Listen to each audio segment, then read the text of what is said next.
must be our goal and our guide. And all that we strive for as a human family, dignity and hope, progress and prosperity, depends on peace. But peace depends on us.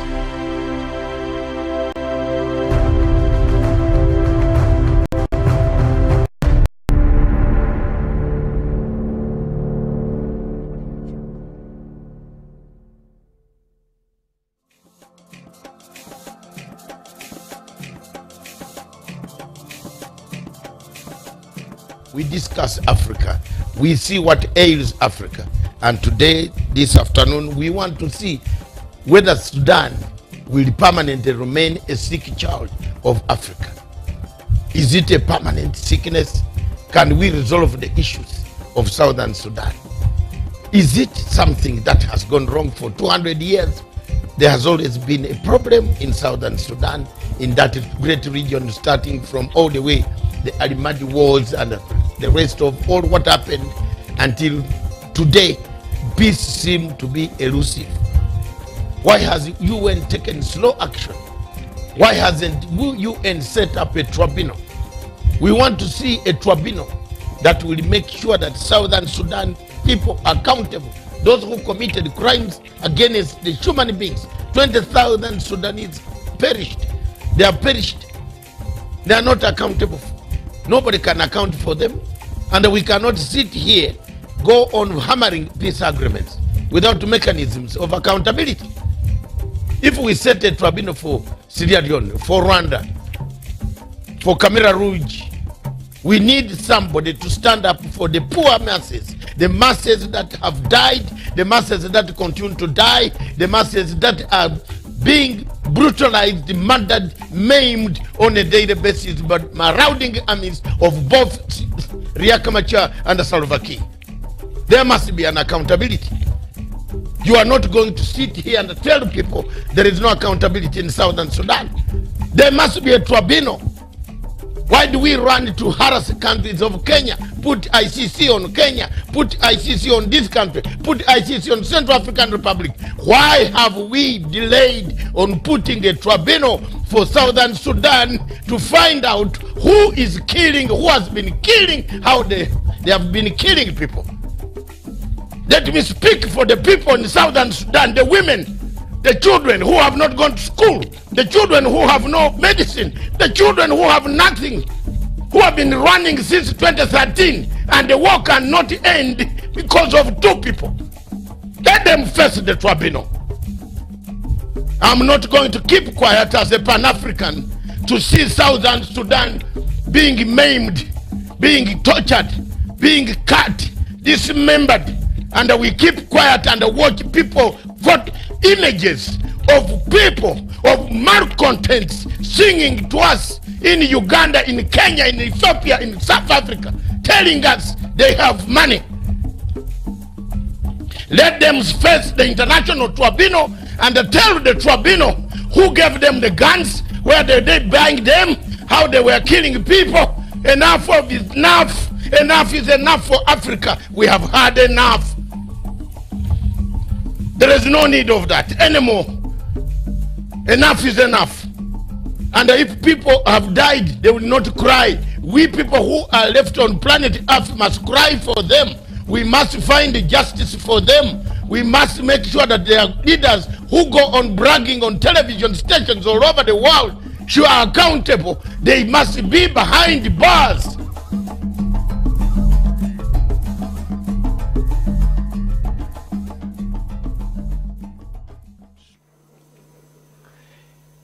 You know, when one is asked to talk about leadership in Africa, one's mind wanders in many directions, because in the recent past, the continent of Africa has been the subject of scrutiny from many quarters.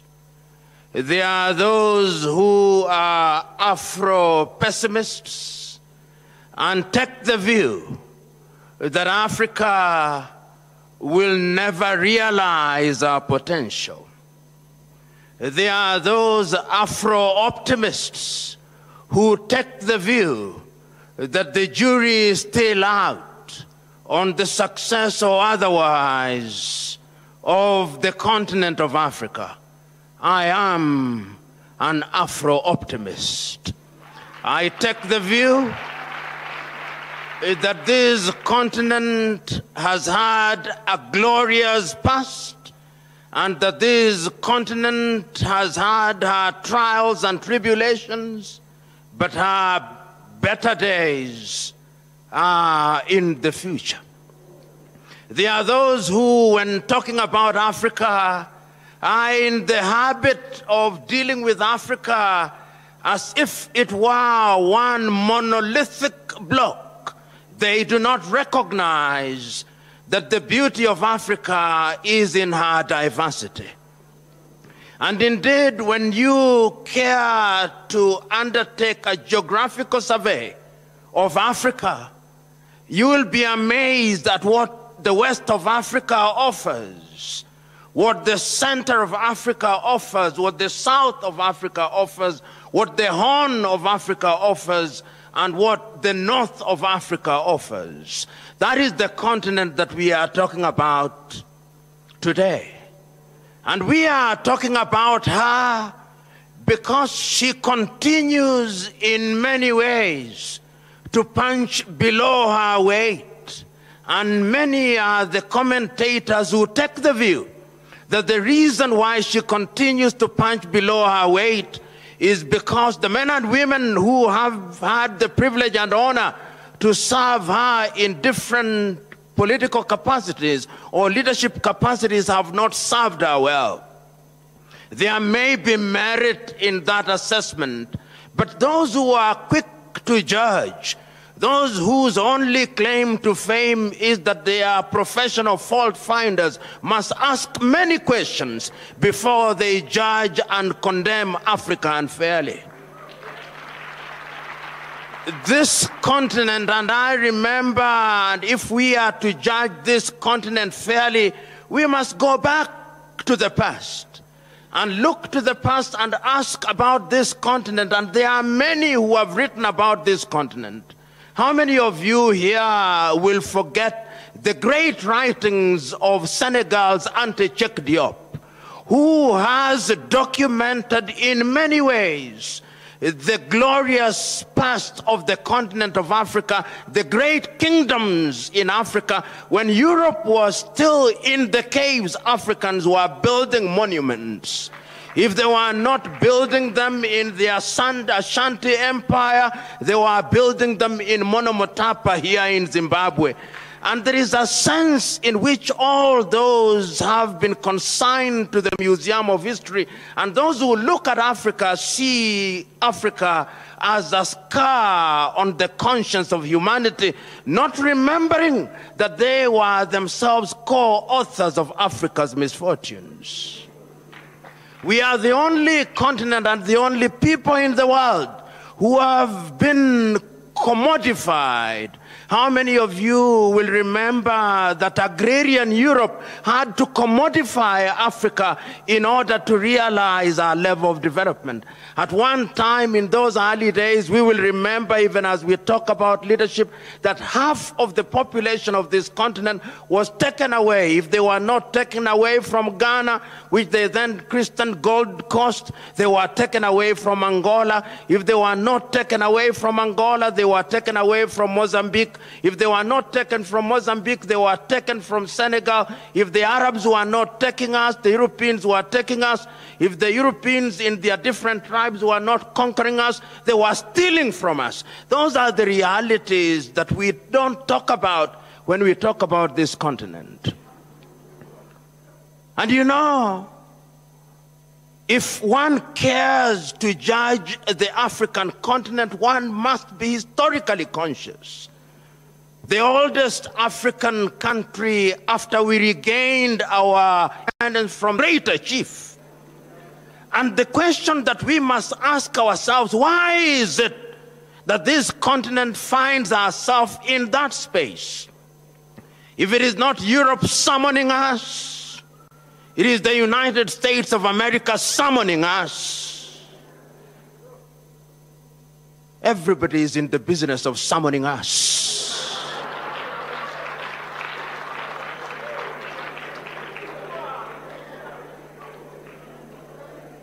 One may ask, what has this to do with leadership?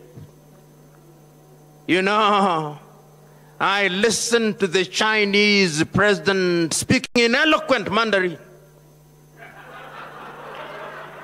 saying how the relationship between Africa and China is a mutually beneficial relationship.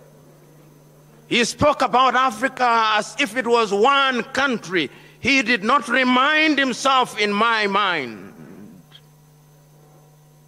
that there are 55 countries in Africa, or 54 if you ask Morocco.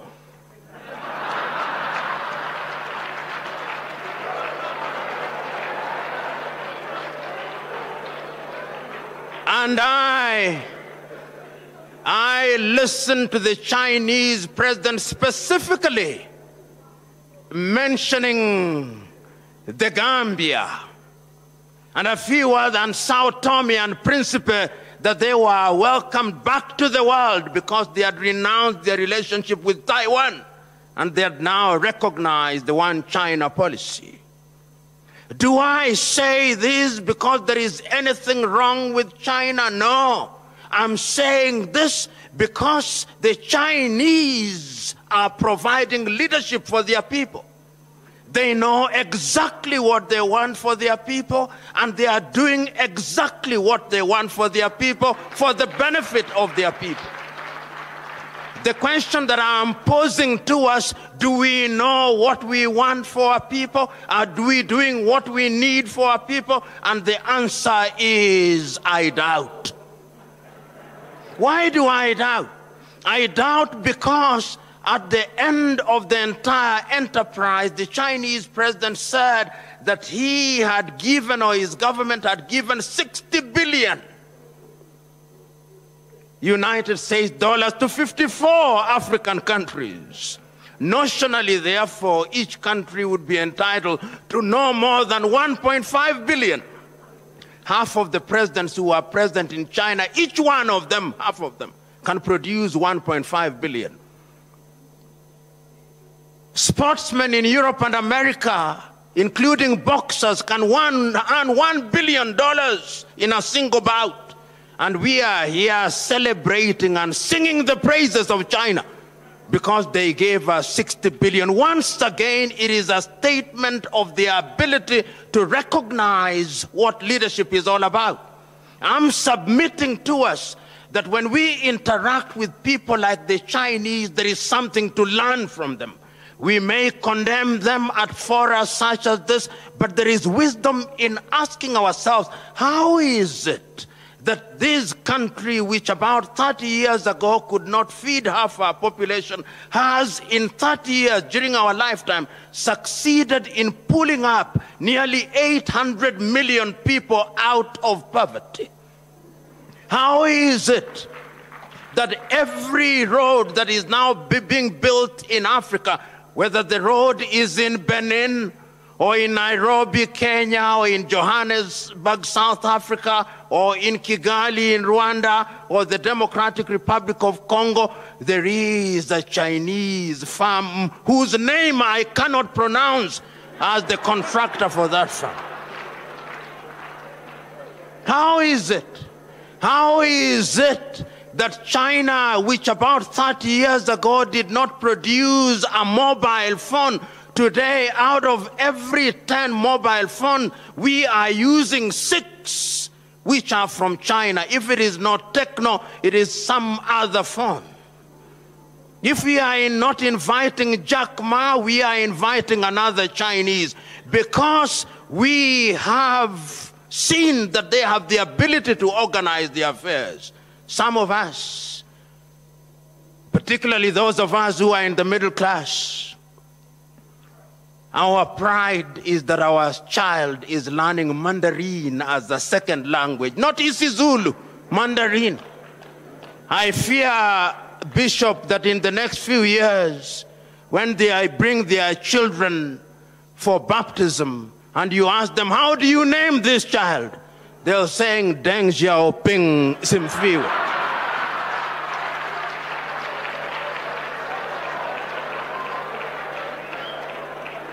I'm still talking about leadership. We have seen what leadership can do. Leadership has catapulted China to another completely different orbit. We have seen that leadership has catapulted South Korea to a different orbit. We have seen that leadership has catapulted Vietnam, which was bombed to the ground in 1975. Vietnam now produces more coffee than all African countries combined. What have they done? The men and women who have been given the opportunity to serve those countries long recognize that leadership is about service. And I can't agree more with the Honorable Minister who spoke before me and the good Dr. Aaron who spoke before me that the true essence of leadership is self-discovery and self-esteem.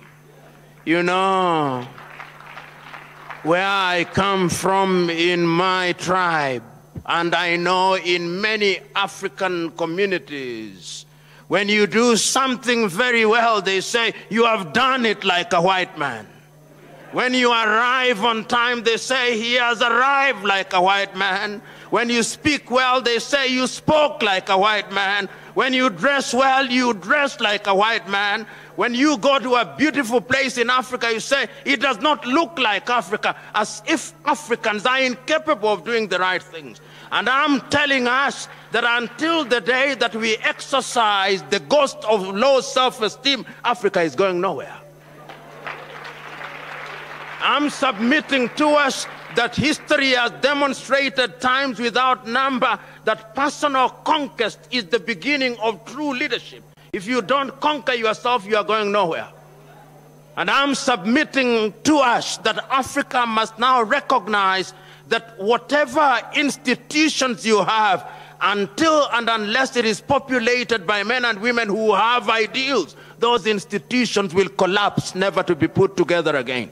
So going forward, ladies and gentlemen, I hold the view that a conference such as this, that brings together men and women who recognize that Africa should occupy her pride of place amongst the Committee of Nations, must be a conference at which we speak to each other honestly. I think we Africans have been too kind to each other for too long. The time has come that we must annoy each other. It is only when we have annoyed you sufficiently that we can canalize that anger, and that anger can then be used to move mountains. And my joy is that Africa is not sleeping.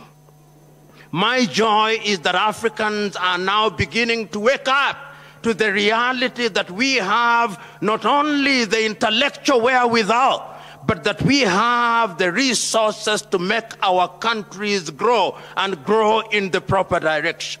You know, not so long ago, and not so long ago in this case means about 50 years ago, I read and listened to the leaders of the early days.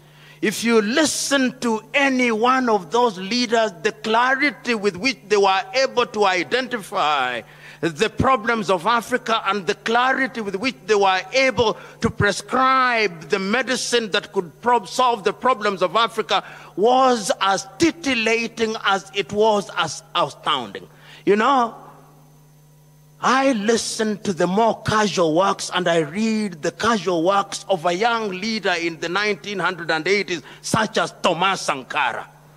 You know, Thomas Sankara is a young individual whose claim to formal education was not very much. He did not hold any PhD. He was an army officer. He overthrows the government of Upper Volta, and he goes into government and poses the question, why are we called Upper Volta? And he says the first thing that we must do is to change the name of this country so that it becomes Burkina Faso, the land of the upright man. and that the people of this country must be called the Bukinabe, the upright people. And he says we have been suffering with hunger and food shortages for too long. We have depended on France for too long. We can no longer be children and toddlers in our adulthood. We cannot be in economic and political diapers for too long. And he begins to release the country. And no sooner has he succeeded in doing this than the erstwhile colonial power says that this is a bad example. And they eliminate him. And not only Thomas Sankara. I remember the man for whom I am named in 1961, Patrice Emery Lumumba, only aged 36, and he recognizes, and on that day of independence, not being scheduled to speak, he speaks nevertheless, and he says how happy he is that the history of the Congolese will be written by the Congolese, and they take him away. I listened to Ghana's Kwame Nkrumah saying that Africa cannot be free unless the whole of it is free. I look at the casual works of Bantu Stephen Biko. I listen to the casual works of Samora Moises Machel. I read the casual works of Modibo Keita in Mali. I look at the works of Agostino Neto, the works of Africans who are clear. And those of you who are alive, then you could see that the indices of development in Africa were moving up north. If it was not infant mortality that was beginning to be lowered, it was maternal mortality and crude death rates.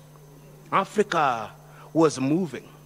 But remember that Charles Darwin is still right.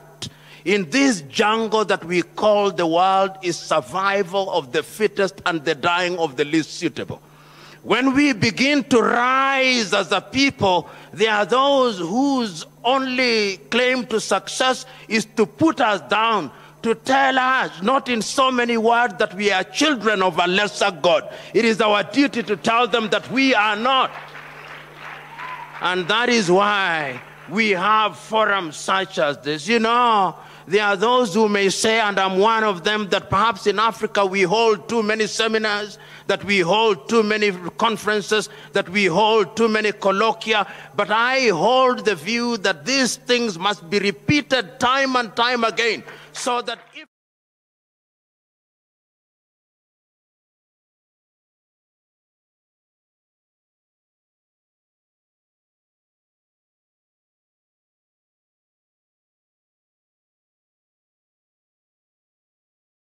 Good evening, fellow Africans in the mother continent and those who are resident in the diaspora.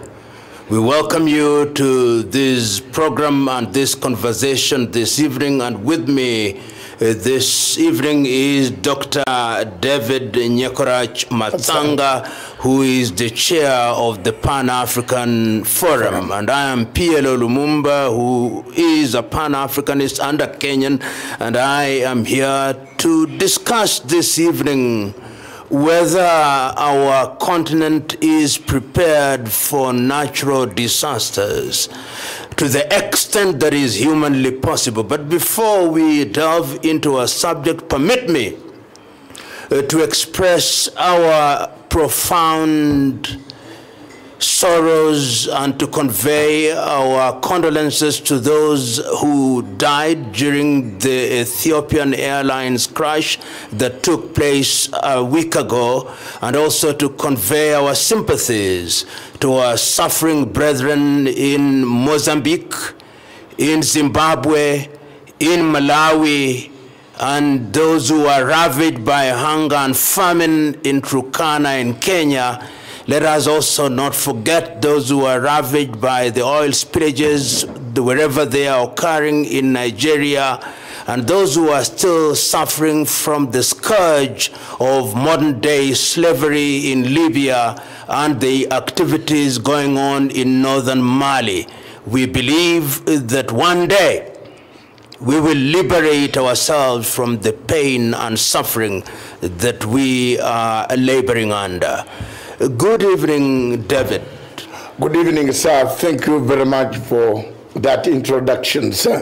Thank you. We have in the recent 2 weeks seen a number of things that are very saddening. First, of course, was the crash of the Ethiopian Airlines, which was devastating. We lost 157 human beings. Yes. And we know that it was not a problem that was made, it was not man-made, and we have already expressed our sympathies. But going on right now, we are experiencing the ravages of the cyclone, the tropical cyclone Idai, which has decimated the Mozambican city of Beira. And we have seen quite a number of provinces in Mozambique reeling from the effects of the cyclone. Zimbabwe has not been spared, and to a limited extent, Malawi has not been spared, calling into question our preparedness. I had the occasion to watch President Nyusi of Mozambique saying, how can these people be helped? And we know that something is happening. We know that the South African Air Force, the Mozambican Air Force, we know that Médecins Sans Frontières and other agencies are on the ground. But the question that one must ask is, are we ever sufficiently prepared for natural disasters, knowing as we do that there is only an extent to which we can be prepared? Are we ever prepared? Thank you very much, Professor P.L.O Lumumba. I want to start by saying, to be very frank, we are not. Africa is never prepared for anything. Africa waits until the last minute. Preparations start when something has struck. Most of the countries in Africa, there is no ministry. We have ministries in writing, on paper, Minister of Preparedness. But if you go down deep to see what they have prepared and what they have kept in case a natural calamity strikes, we don't have. If you go in most of these places in town, and I just want to pass my condolences to the people of Mozambique, Malawi, and Zimbabwe, first of all, for having lost a number of people. Over 1,000 people are gone, and more dead bodies are being found. In Zimbabwe, over 150 people so far, and other places in Malawi. But the problem we have is Africa is never prepared. If you go to some of the engines in town, for example, near us, Nairobi, you might not find water in the fire engines. The fire engine comes and the water is not there. Someone tells you it arrived, but there was no water to save lives. All these countries, especially those that live along the coast, must learn from this. Must learn from this that there is global warming. There are effects. These are effects of global warming. And therefore they must put their mechanisms, especially the countries, Kenya, Somalia, Tanzania, Mozambique, South Africa, and the others on the other coast. The western coast. There must be, from now onwards, even in Kenya here, we have just kept quiet. We have not even, I haven't seen a government delegation or statement. Maybe the statement will come later on, or President Uhuru Kenyatta will pass by on his way from Namibia, or send, they must have done so. But we must be prepared for this. We must have early warning systems. I hear you. And, yes. and I think you've made a very important point, and is instructive. I think, fellow Africans, you also must know that our Zambian brethren have lost their High Commissioner accredited to Nairobi today following a road traffic accident that took place several weeks ago. So it has been a week of disaster. And the point that you make, David, is one that is very important, that there is a sense in which nature has been very kind to Africa. We don't suffer the kind of punitive ravages of weather as we see in Asia, yes, as we see in the Caribbean, as we see in North America, or sometimes even in Europe, with the consequence, one may say, that the kindness of nature has lulled us into a false sense of security, and that therefore we merely pay a salutary gesture to preparedness. Is that a correct assessment? Professor, you are 100% correct. Mm-hmm. Because nothing happens this way. We are all gone to sleep. We have gone to sleep. We are sleeping. We have not put out measures. We have not put out what we call early warning systems. When we see cyclone, tropical cyclone around Bangladesh, the areas of India, the areas of that Indian Ocean sweeping, this should be early warning. There must be early warning systems that the people decide must be prepared. Must be prepared, and not only the coastal towns now. If you have been to Beira, which I believe you have, where the Portuguese put their last stand on the East African coast, climbing over to Zimbabwe is a long journey. Even a car could return if you don't have a good car to pass through that road into Zimbabwe and the Leopard's Grove. The hotel up there is a mountain. Correct. Now, if the wind can sweep and go over those mountains, all of that, and even come to Chimanimani down in Mutare and areas almost sweeping towards Harare, this must be a powerful wind that now we, all of us, even in Kenya, must start thinking about. It is not an easy terrain. It is, you would think that the water cannot come that way. The water could have stopped down, but then it sent the wind that was above, the tropical wind that was blowing, did not keep quiet. It went on until it hit the inland. So you are right, we have got a sense of we thinking we are secure, we can sleep until 10 o'clock. You see, we have also, it is not us.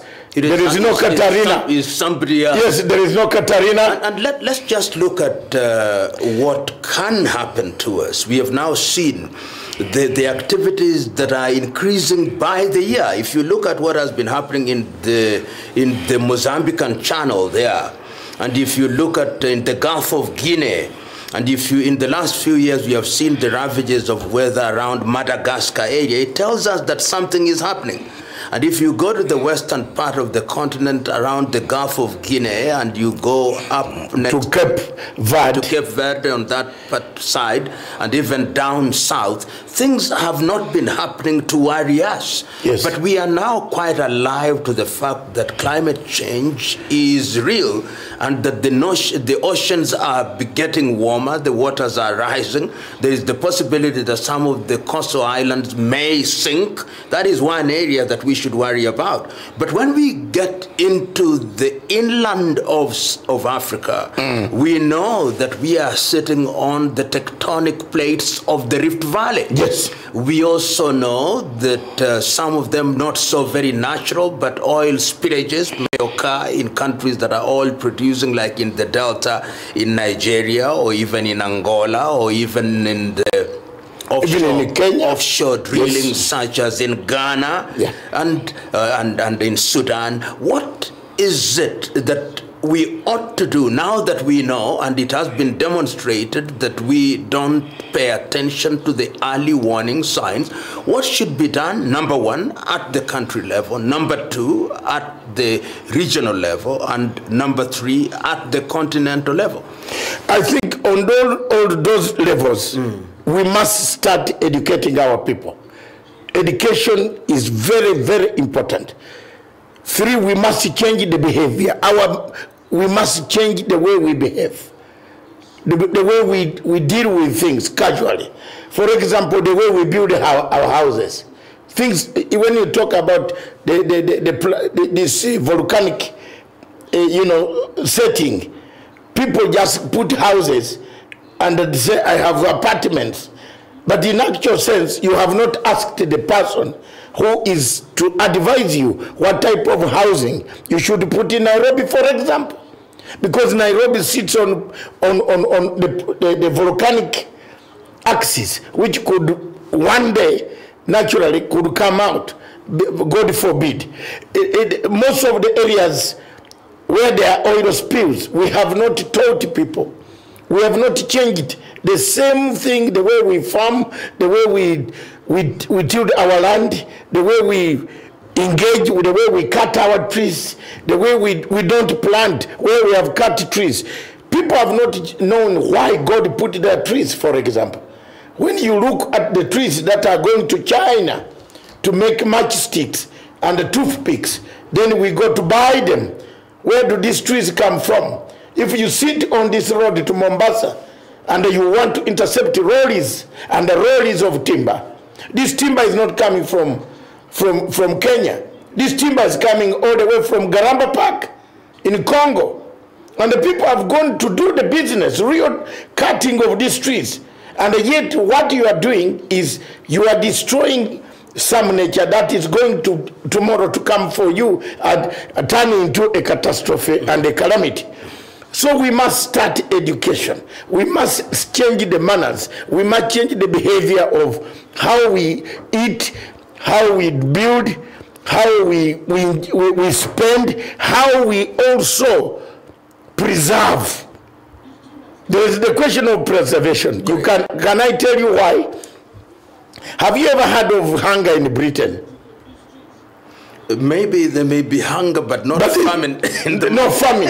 Yeah. There might be hunger, yes, but there is no famine in Britain. Yes, correct. Because Britain has food that can keep them for 800 years. 800 years. In underground, well organized. Tell me one African leader who would like to do an underground. You give them money to do an underground storage, they end up buying a platform for oil somewhere near the Indian Ocean. They end up banking it in Paris. You know, Paris is the center of the banking. I want let's stick to this. Yeah. The question is, education is very important. Correct. To change the mannerism, the manners, the behavior, the customs. Some people don't want to leave certain places. For example, you want to tell the Pygmies to leave the Garamba Park. They will say no, and they are right to preserve their trees until God takes them away. You must change the way we build our houses. We must not put unnecessary structures that can become dangerous when these calamities come. And we must too, an African... Just that point that you have made, I think this deserves... What I hear you to be saying is that at the national level, we must now begin to look, particularly in urban areas, look at our building codes. And this is very important because we are being told, at least from the reporting that is out there, that almost 80 to 90% of Beira is decimated. Yes. That must call into question the building codes, the bylaws. Did they observe certain things when they were being constructed? And I think that is very important at the national level. And I have been to Beira. Can I tell you one secret? Please. Look at the houses in Beira where the Portuguese used to stay. There is no Portuguese who stayed down in Beira. When you come from the coast, all the lords, all these are all English quarters. On the hill. You see? But what happened to us Africans? As soon as we took over Mozambique, we started with, and the buildings down in the city, the old buildings that were built by the Portuguese are high-rise. High-rise. I've been in Beira, high-rise buildings. The rest of the people, the mistake where it has been, it has come from the question is most of the buildings were either shanties. That's why you have had now the biggest number of deaths. The people who are in the high buildings, apartments, latest apartments, survived. There are many people who are still in Beira who have survived. I've spoken to very many people, friends of mine, Mozambicans, whom I worked with Chisano. They are there because the water came and ended there. They have lost offices and are down like the second floor, the first and the second floor. But the point, the point is that how we construct buildings, and exactly this, particularly with landslides in situations such as this. I think it is last year or the year before last. In Bududa. We saw not even in Bududa, but also in Freetown in Sierra Leone. We saw the landslides. And what I hear us to be saying is that at the national level, we ought to deal with how we construct and make clear prescriptions, particularly in the urban areas. But what other things is disaster preparedness? We are now being told that Médecins Sans Frontières is in the forefront. We know, and this is to be appreciated, the South African Air Force is also involved in it. But it calls into question the role of the armed forces during civilian catastrophes. What would you say about that? I just want to take this opportunity to thank President Museveni of Uganda. And I always give credit where it is due. We don't talk on many things, you know that very well. But what he has done is trained the Uganda People's Defense Forces in two such categories. Trained all the MPs. 2 days ago, all the MPs were on a training course. Not simple. Doing all the army exercises. Preparedness to carry blocks, to carry cement, to carry water. There are two things that we can't do, which we don't do Africans, Professor. And we have to blame ourselves on regional level and the continental level. Because you asked me categories of regional, national, regional, and continental. Correct. In AU, show me one contingent that left Addis Ababa. Show me one contingent that of AU doctors. AU doctors. Africa has very many doctors that could save lives in Mozambique.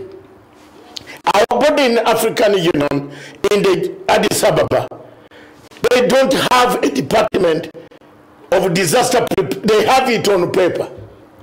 But they don't have, they have not even said each country should raise 50,000 volunteers. 50,000 volunteers. I can see you struggling in Kenya, trying to raise some volunteers for Africa. I have seen that somewhere. Good. People are beginning. We must involve ourselves, Professor. You must involve people. We must talk to people and tell them the truth. Let them hate us, but tell them that we are our own problem. We inflict problems on ourselves.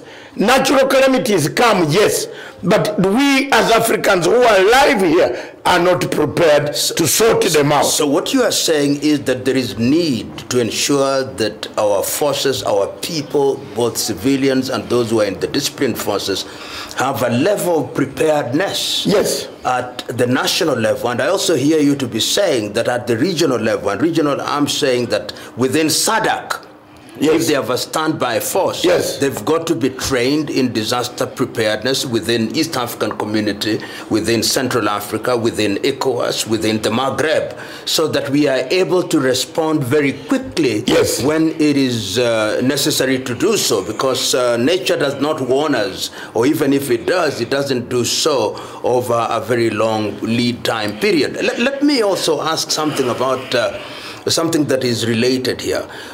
I've been looking at African media and the quality of reporting. What is your view? Because the details that we are receiving, at least at the international level that is open to Africans, is either from CNN or BBC or Al Jazeera or Deutsche Welle or Al Jazeera or radio or the French TV or CGTN. But African media is not giving this particular issue the pride of place that it deserves. What does it say about us? How can you have the African media, the media that only picks rumors? They are good at picking rumors, or second-class pictures. Because we have not again organized, mobilized them. The spirit of patriotism. A media person sets up a station. If you tell those who have set up stations in Kenya, for example, and tell them that we need to do some courses once in a week, in our media stations, they will say my money is being wasted. If you say you want to train journalists on how to do first aid, you are talking of media reporting. How can the media go and report in Mozambique when he will sink and drown? A journalist must know how to swim. Al Jazeera journalists who are reporting there know how to swim. Some of our media personnel don't know how to swim. I don't know whether Professor. I don't know. I know how to. I don't want to go there. The point is made. The point is I know how to swim. Yes. So if you send me in Beira and the cyclone, tropical cyclone comes, you are able to hang on something. Yes. And then you find a level to help other people. Our media here is ill-equipped, both mentally and materially. You cannot send them to enough of all the media houses don't have priority. Their priority is politics. We are more involved in politics, in finding where Dr. Ruto is, where Uhuru is, where Museveni is, but we cannot find out that one day in Mombasa we might be sleeping and the cyclone arrives. No media man here in Kenya has done the analysis on how that cyclone could be. Where are the, for example, yes, where are the bankers in Mombasa that can save us? In Lamu that can save people? In Tanga, in Lunga, in all these places, where are they? Where can we take our people? In case one day this ocean becomes annoyed and comes for us, we don't have people here who think for Africa 200 years. We have people who eat, who are eating Africa now. David, I hear you. What I hear you to be saying, and we want to, without having the monopoly of knowledge, saying that our oceanographers at our universities, our meteorologists at our universities and other training institutions ought to now begin to think very differently. That going forward, we are going to experience cyclones, going forward, we are going to experience tsunamis, and that therefore it is becoming necessary and urgent that our men and women in institutions of higher learning are equipped so that we have these early warning signs.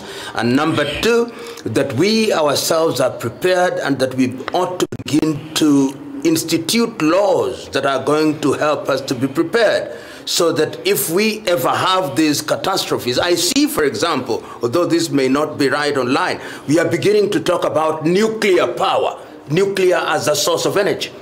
Are we capable to deal with them when they are? Before you go far, yes, Professor, yes, you talk of nuclear when ESCOM is collapsing. Mm-hmm. Is it Africa you are talking about? Yes. ESCOM is gone. Mm-hmm. South Africa was one of the places which exported power. And you are telling me you talk of what, nuclear? What? No. When you cannot wait, when you cannot manage ESCOM. But and ESCOM, I want you to get my point. I hear about it. I've got your point because I want to cut you. Let's look at, yes. I hear you about ESCOM, but what I'm saying, yes, quite a number of African countries, in order to resolve the energy problem, are now going into nuclear power as one of the sources of generation. And we know, for example, recently, not recently, but a few years ago in Fukushima, when there was a catastrophe born out of natural disaster, how it became difficult to deal with such a facility. What are we telling our governments, therefore, that before you go into these things, you've got to begin to ask yourselves, what are the possible sources? And I say this instructively when I talk about natural disaster. If I get into the inland of Africa, right now we are talking about the cyclone Idai. But look at the volcanoes of the Nyiragongo in the Democratic Republic of Congo, and in Burundi and in Rwanda, in that Great Lakes neighborhood. Look at the hydroelectric power station that we are building and what is happening to our rivers. What if anything were to happen? How would the people downstream deal with them? And this is where I want us to think of potent solutions which our policy makers must take on board going forward. Thank you very much, Professor. You are taking me to the same thing. Yes, please. Do we think? Does Africa think? Tell us. It doesn't.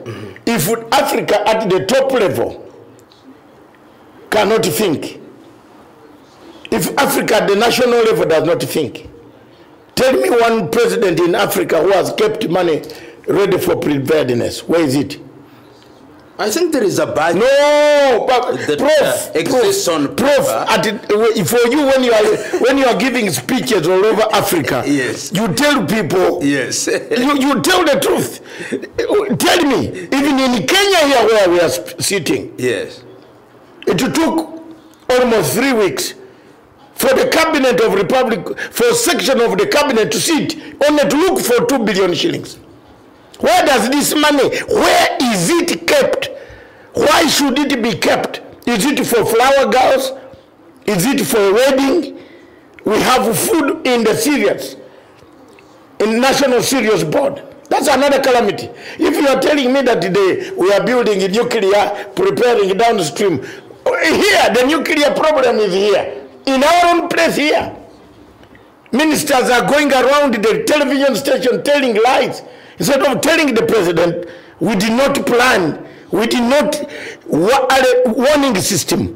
The Parliament of the Republic of Kenya gave a early warning system in January that there are things going wrong here. The weather pattern is not the same. I want to tell you another thing. You are telling me that they prepare with. Don't talk about the nuclear, Professor. Remember, please, even that nuclear will be sold to Iranians. You know, if they started that, you will find it's gone. Tell me, the trenches, what are they called? The drainage. 2 weeks or 4 weeks from now, you and I will be on our bed by now. We shall not be conducting this program. You know why? It will be raining every day. Very cold. Am I wrong? Correct. Is Nairobi prepared? You have already bought a boat. Haven't you bought a boat? No, I don't have one, but I hear you. You are making the point. You have to buy a boat to pass in Nairobi. You know, so what can Africans, let's admit, you and I, yes, except some of us who have been internationally exposed like you know how to prepare yourself. I believe in your garden, in your store, you have everything that in case this happens, this I don't. But I want. We are not prepared. I hear us to be saying, David, that the evidence that is available in almost all African countries only tells one story, that our levels of preparedness, if any, are of such a low nature that we are incapable of dealing effectively with things like cyclones, that we are incapable of dealing with volcanic eruptions, that we are incapable of dealing with earthquakes if they occur, that we are incapable of dealing with oil spillage if they occur, and that in fact we are even incapable of dealing with much more mundane issues such as feeding our people, which can be predicted. Going forward, therefore, what are the things that we must do so that we begin to immunize ourselves and mitigate some of the things that we know pose imminent danger to the continent of Africa, particularly as regards cyclones, the littoral countries to be found in the west, south, east, and north of the continent of Africa. What are the things that should be done? Indeed. What we can do is to start. This was a very serious signal warning. Let's start checking and let each country that is surrounds the ocean begin to prepare their people. Begin at least in a budget. Give incentives of buying boats or small, some of the boats that you can pump and they are ready. Because when you live around the ocean, the dinghies. Yes. I believe if you go to Mombasa, all those hotels don't have escape boats. David, something has just occurred to me. You are making a very important point. We don't have. We sleep at a risk. No, but one of the things that just came to my mind when you talk about these things, we are not talking about drinking water in Beira now. No.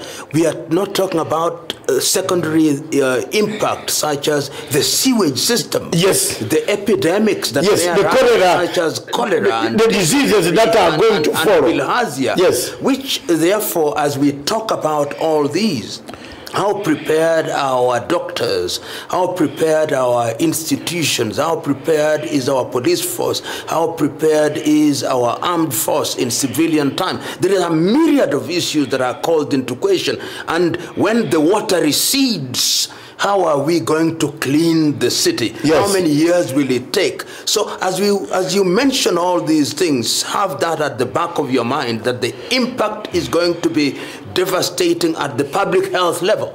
Exactly. Yes.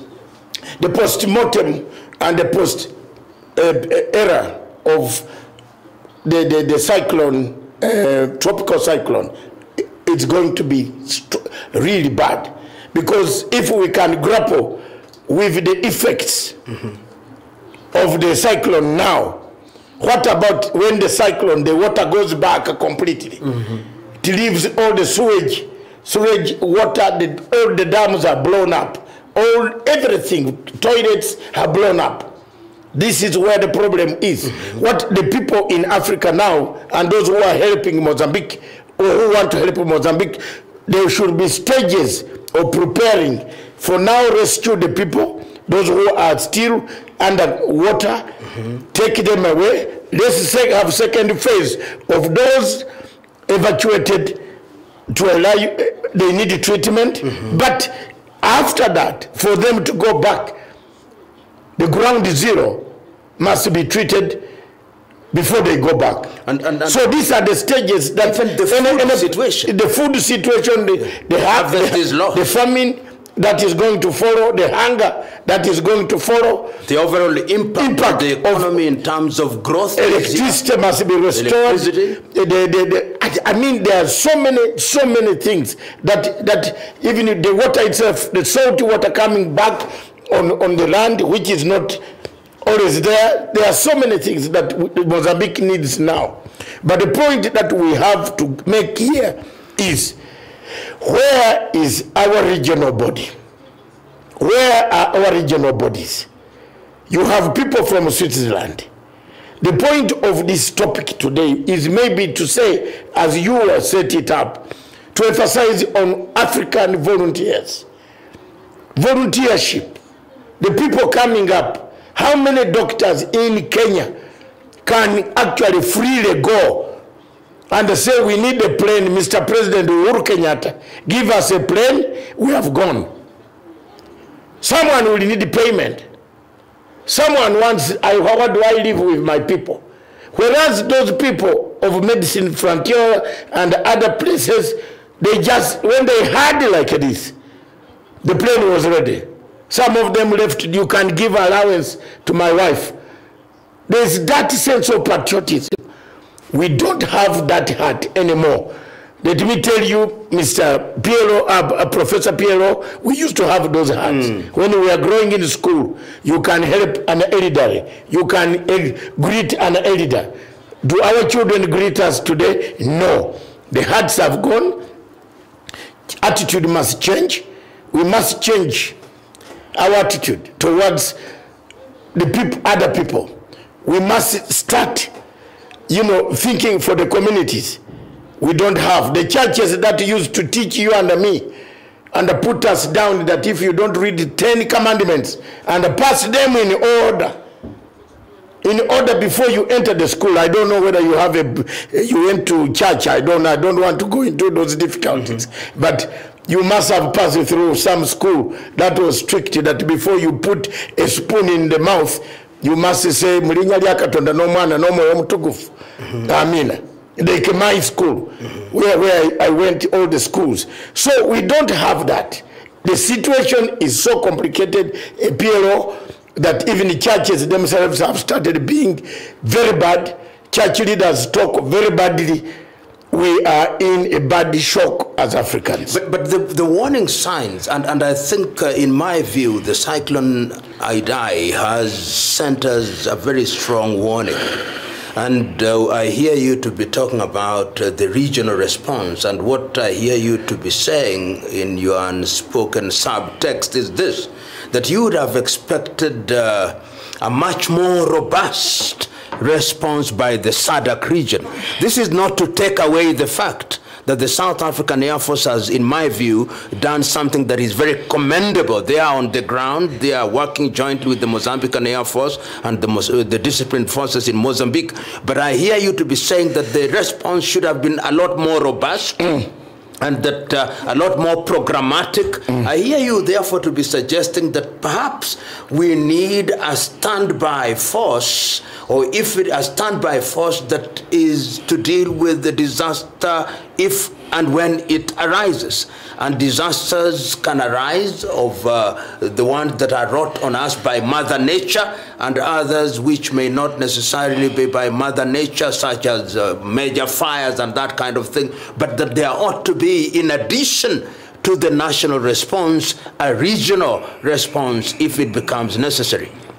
Thank you very much. I agree. Yes. I agree with you 100%, Professor. And what about at the continental level? At the continental level, we need also a body of African Union.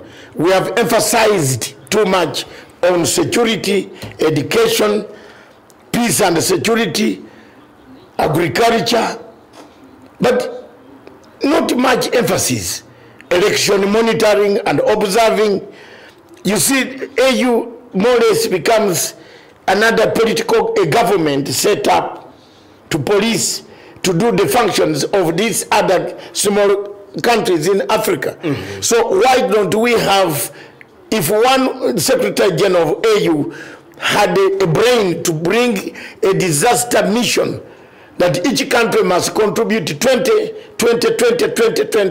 standby doctors, that when there is trouble in different fields of malaria, of aftermath, of the disaster itself, when it's happening, people would have come.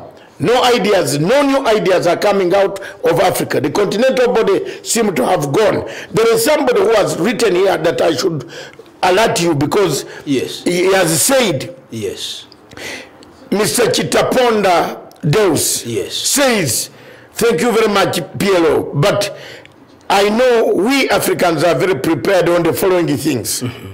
One, embezzlement and the misuse of public funds. We are very prepared.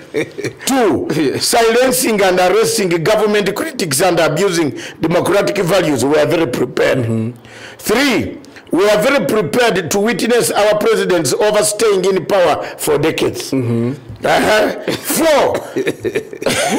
we are very prepared to rig elections. These are our greatest preparations. But when it comes to... I wonder...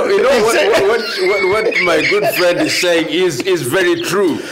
But Africa is prepared for the wrong thing. Yes, for the wrong thing. What he's saying is that Africa is prepared for the wrong thing. But Professor P.L.O, my point from the start, when you asked me the question, I said, no, we are not prepared. And look, you are right. I was like, look at this. Yeah, you are right. But you see, if we come back to the subject, the international community has sounded a warning both to us and the rest of the international community. You remember the Kyoto Protocol? Yes. In Kyoto, in Japan. And you remember in Paris on climate change. And you remember the Rio conferences, and all African countries were very robustly represented, as we are normally represented in terms, robust to mean that there were numbers. But in terms of ensuring that the resolutions of Kyoto and Paris and Rio are reduced into a consumable domestic, regional, and continental agenda, one can say that there is very little that has been done. With the consequence, as we already all agree, that we are not prepared. Having admitted that we are not prepared, having identified that the thing that has animated this discussion is Cyclone Idai, having seen that this particular problem is not only a problem of the littoral or the ocean-bounded countries, because who would have imagined that landlocked Malawi, who would have imagined that landlocked Zimbabwe would be affected? It is a warning that nobody is safe. That if this happens, even those who are landlocked will be affected in many ways. And the effect is this.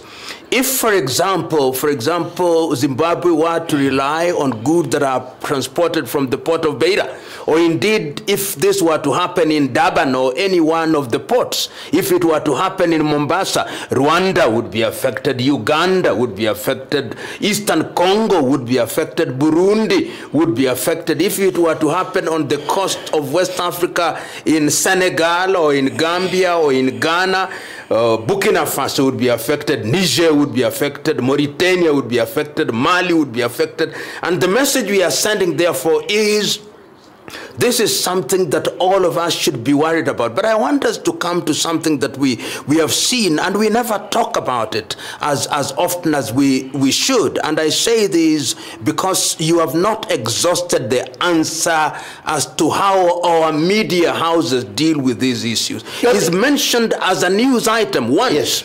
And thereafter it is dead. It's consigned to the museums in their newsrooms. Do you remember, can I ask you, please? Do you remember the names of the people who took the money for NYS?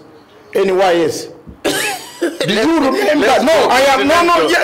Let us remain continental. Okay, let's go continental. Yeah, and let's remain. Do you remember the day Gaddafi was killed? Yes, we do. Some people don't. Yes. The media house editor of a newspaper in Africa doesn't even know when Gaddafi took over power, what the Green Book means, what he did for his people. They don't know. The media. So when you told me media, there's no media here. There are yellow envelopes on this continent. The media here cannot highlight the cyclone in Mozambique, because it doesn't pay them.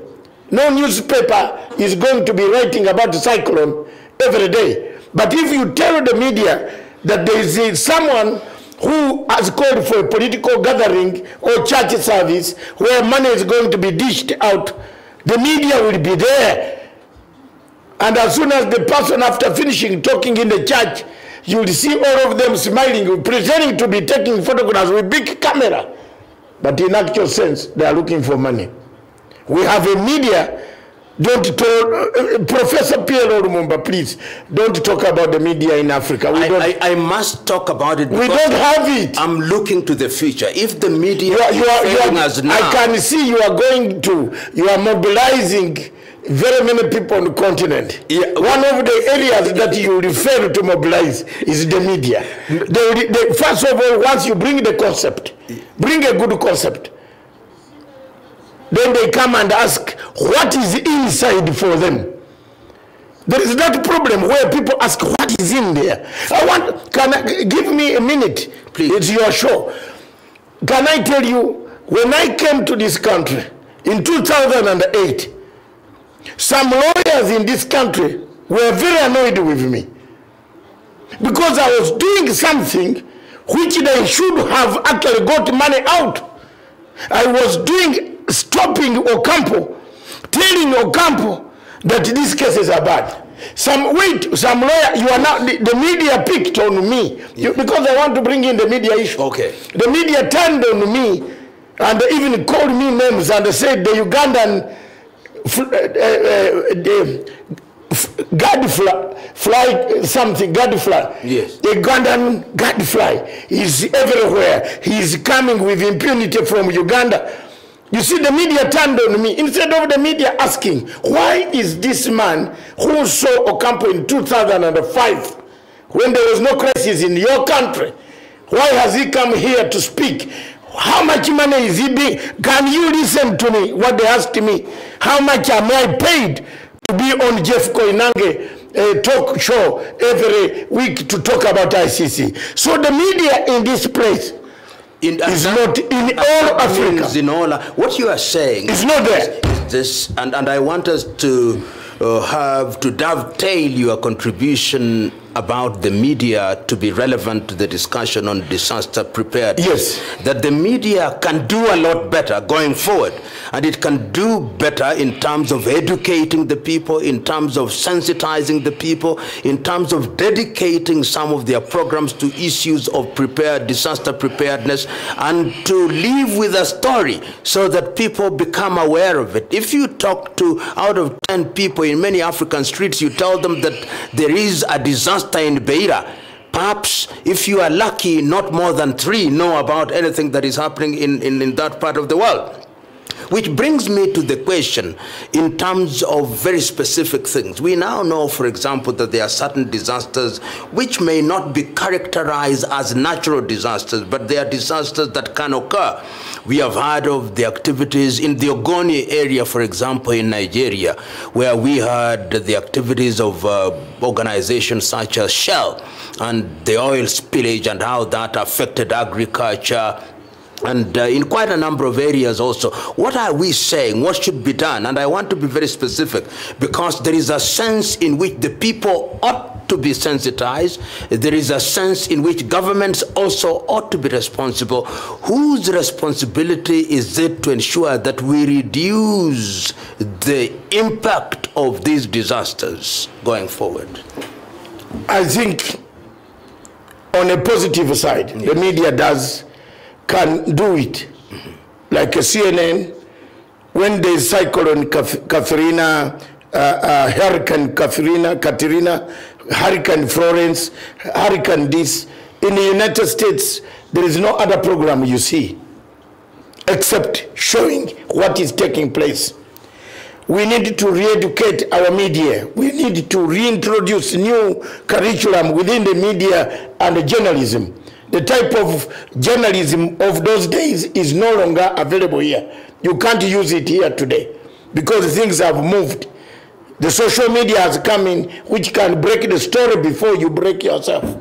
You break your own conventional story. So, P.L.O, it can do very well. But how can they do without resources of their own? They need resources.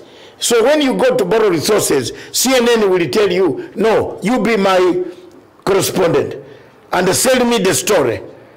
How many people are being poked from Nairobi to be taken to BBC so that they broadcast and the BBC gets the plight of the good noise of Ugandan girls? Yet in Uganda, these ladies, if the government wanted to prepare them, these ladies would be very beautiful on national TV.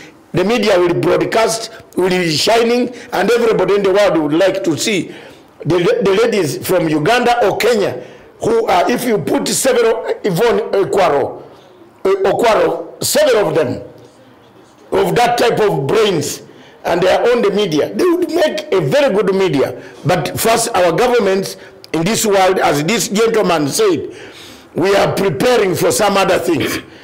We don't prepare for the media. In fact, some governments in Africa want to kill.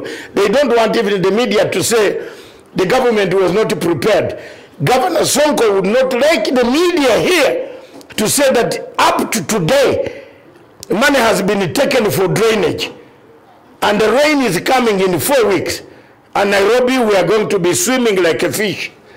If you write that story as the media today, Sonko will bring people, they will come on your door. No, but am I wrong? I want us to remain more continental. Yeah, even if you say continental, but it must come from a nation. I hear you. Yes. I hear you that there are certain things that we can do by way of simply organizing and ensuring that our cities are better planned, planning laws are put into place, that we have buildings that are able to withstand natural disaster, and therefore going forward, as we want to ensure that the debate remains alive, we are saying that it is very unfortunate that because weather and nature has been kind to Africa, there is a sense in which, as I said at the very beginning, it has lulled us into a false sense of security.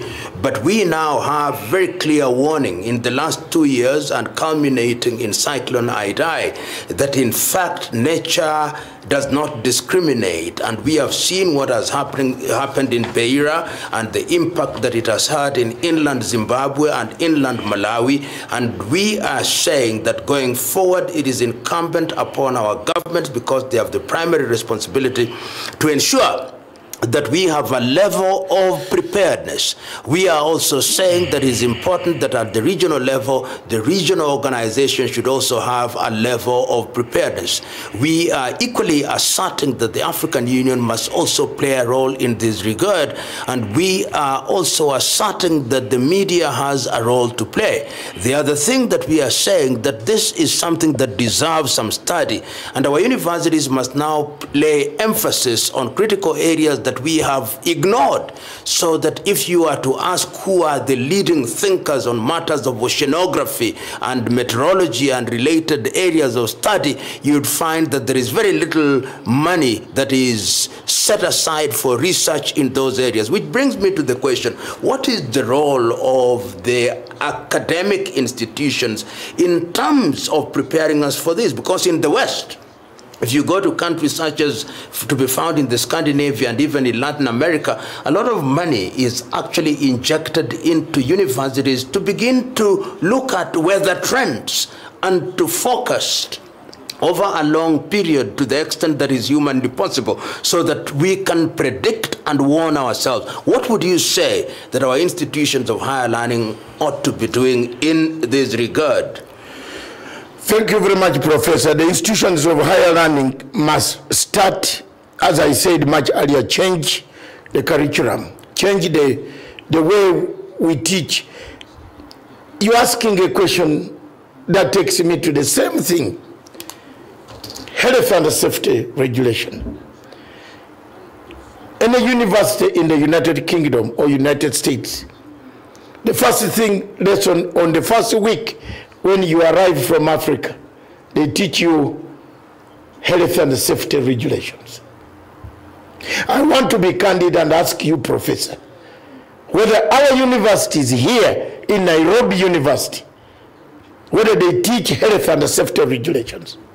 How many students who sit in the university in Kenya or Makerere or anywhere Dar es Salaam know where to run when the fire comes? How many?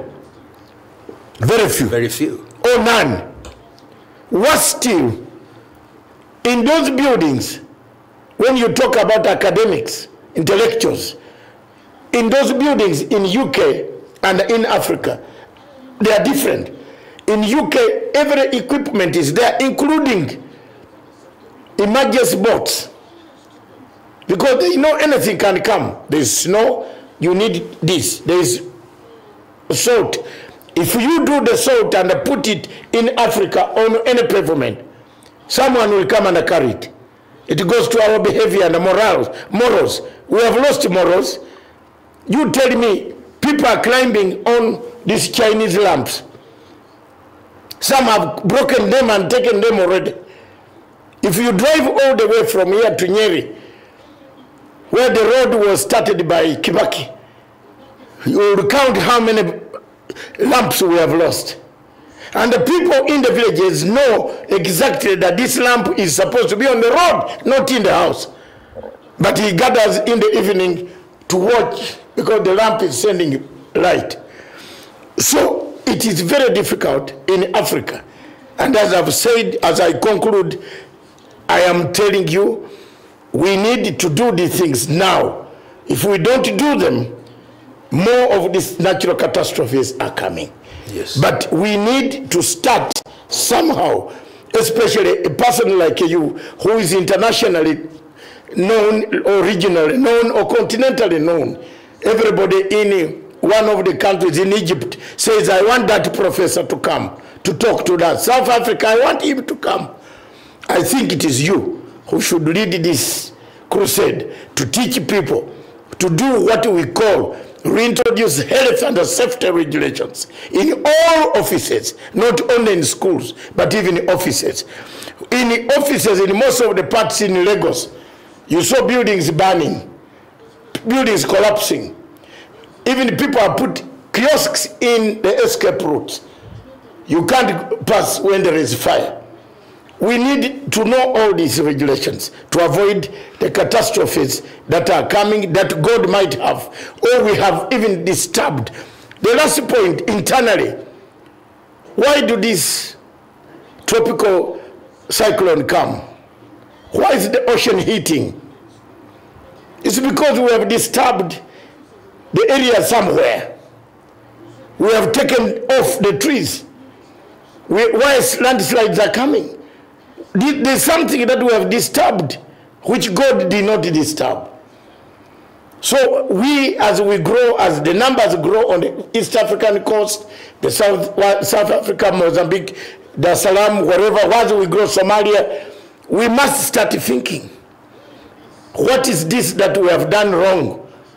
So that we change now, because this cyclone, it looks now, is going to be visiting us most of the time. And you've said something that I think is very critical. Yes. When we look at the continent of Africa, we are now beginning to see that the Sahara is coming down. Yes. So that in possibly in 100 to 200 years, how there will be no Uganda. Do we know that the equatorial forests of the Democratic Republic of Congo will not be there? And these are the kind of things that we ought to be talking about going forward, because they'll have, if the desert continues to roll down, they'll have an impact, and the experts can talk about this a lot more effectively and confidently. Professor, before you leave, you have touched something now. Yeah. Look at Cameroon, for example.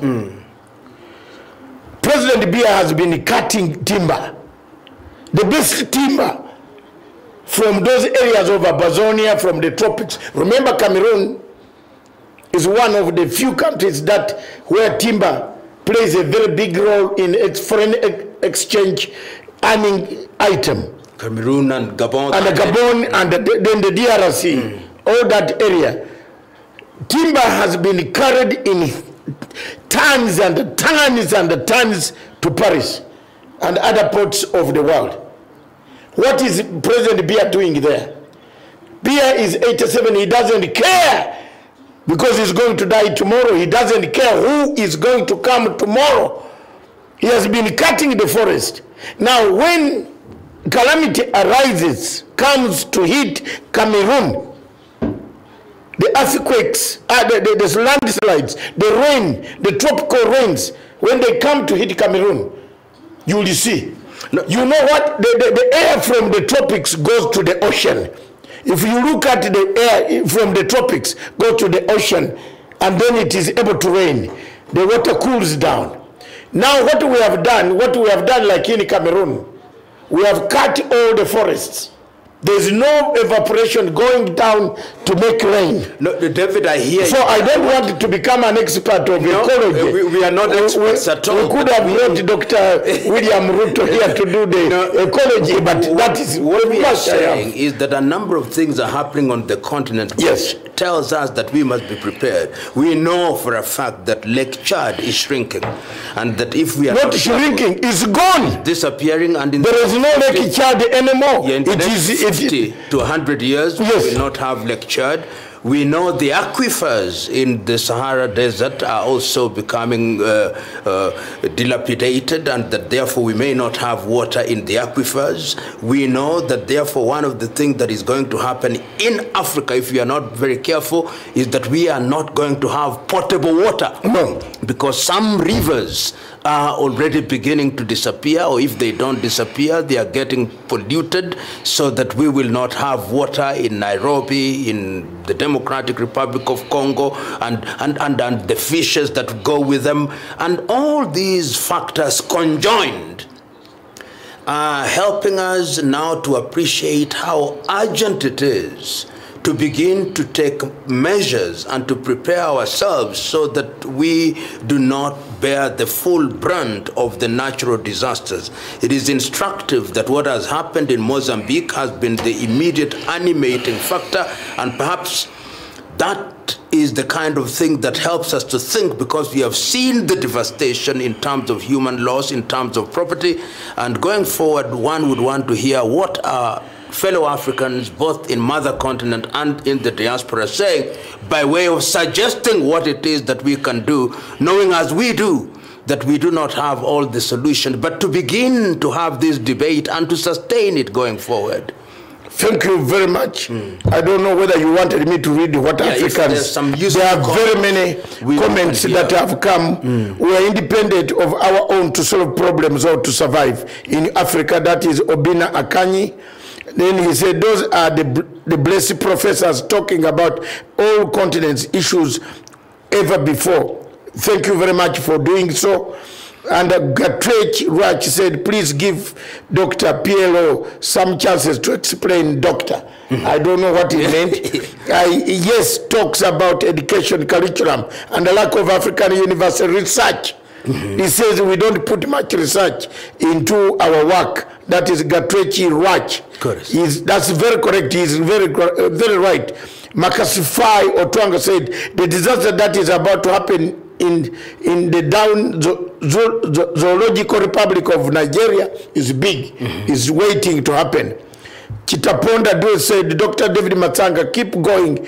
Maybe you could be a last day voice of Africa. Africa dearly needs you, both of you. He's saying, he needs your voice. Tell Professor Lumumba, many people love him. He should never be discouraged to speak his mind. Wow, there you are, Prof.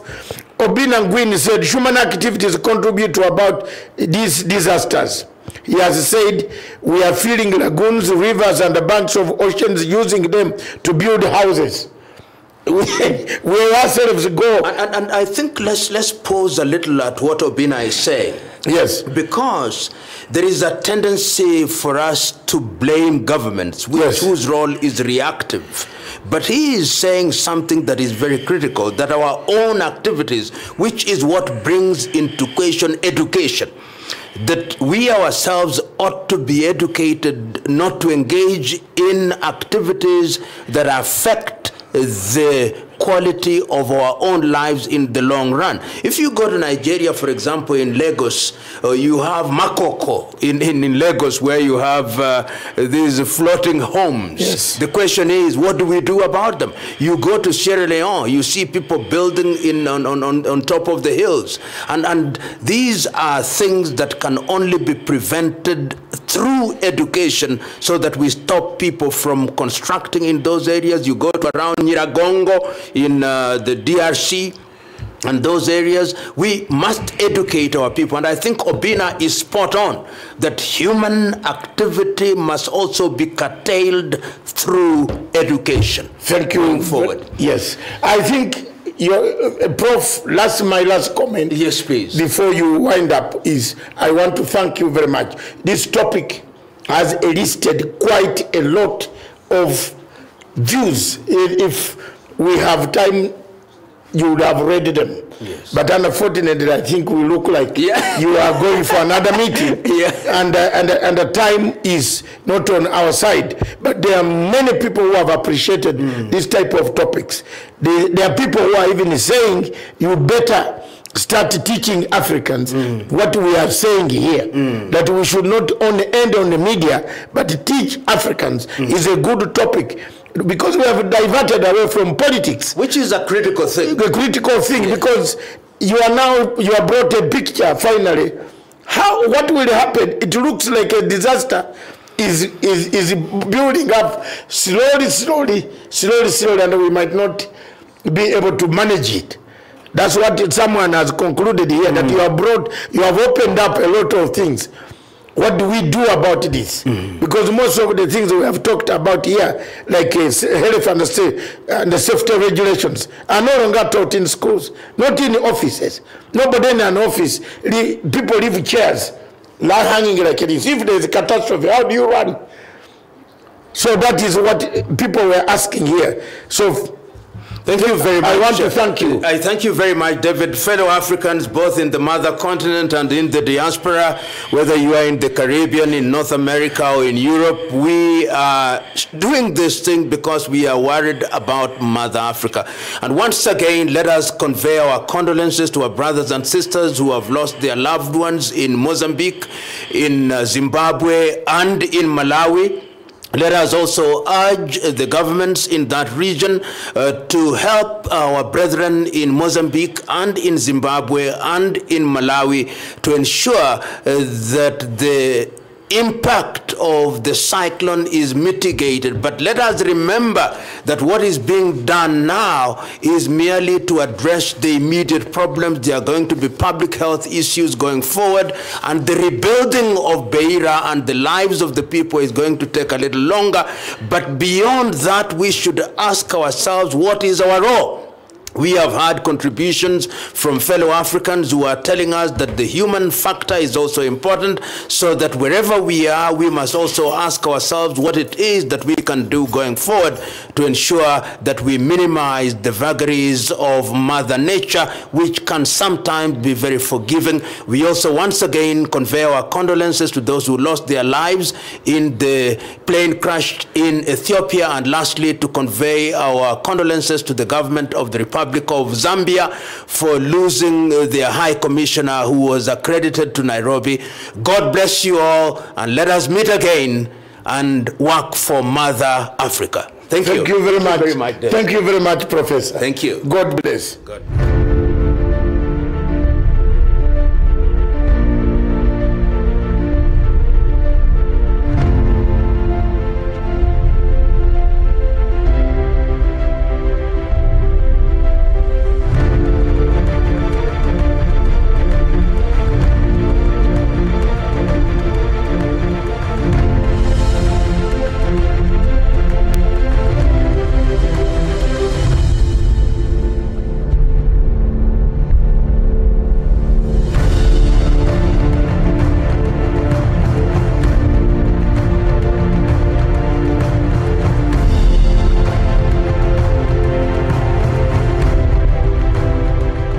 Peace must be our goal and our guide. And all that we strive for as a human family, dignity and hope, progress and prosperity, depends on peace. But peace depends on us.